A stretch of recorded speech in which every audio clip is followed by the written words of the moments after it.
What is going on, guys? Welcome back to another video.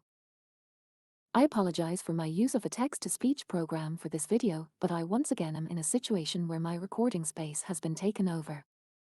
However, I did not want to record another video for you guys in silence, so I figured I would instead talk to you guys through this service and see how it goes. I hope you guys will enjoy this video. If you guys have any suggestions for what I can do to work around my lack of a recording area, please feel free to suggest ideas in the comments below. With that said, today we will be playing the impossible quiz. So let's get started. I also want to take this time to wish you all a very happy Halloween.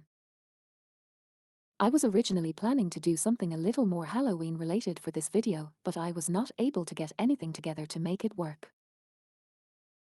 I am not a huge fan of horror games myself, and I do not have the software required for me to be able to play some of the bigger budget horror games in my current setup.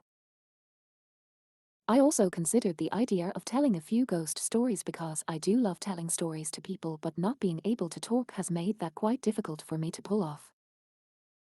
I doubt anyone would get scared of this voice I'm using.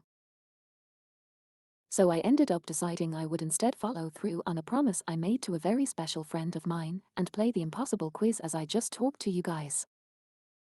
This week has been chaotic to say the very least.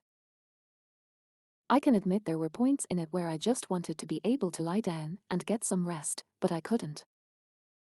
I felt like things were spiraling around me, totally out of my control.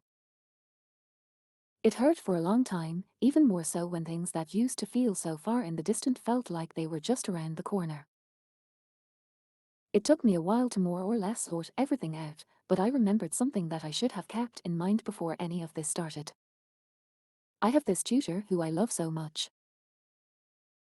She did so much more than help me with my math homework. She gave me advice which I could use for the rest of my life in any given situation. One lesson of hers which I always forget when I need it most is alligator closest to the boat. I have a tendency of thinking 20 steps ahead of what I need to do, and because of that I tend to overthink an answer and either end up paralyzed by the information I was trying so hard to process, or I would end up miles past where I need to be to solve the question. Instead, my tutor suggested I worry about the first step rather than the first 20. To worry about the alligator closest to me rather than the one farthest from my boat. The situations and problems of the future will come, but that doesn't mean we have to worry about them right now. We have time, and the more time we spend worrying about something in the future, the less time we spend making the most of our present. It's a lesson I often forget because I am so worried about the future.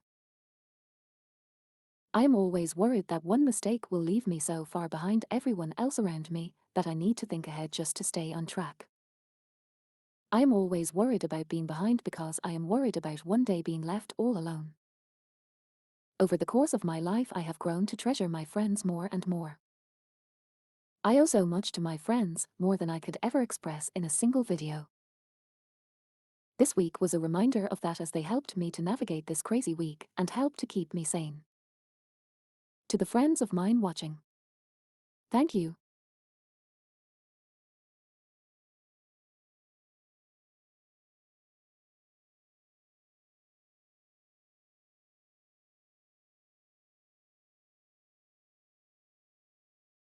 I think that will just about do it for me here.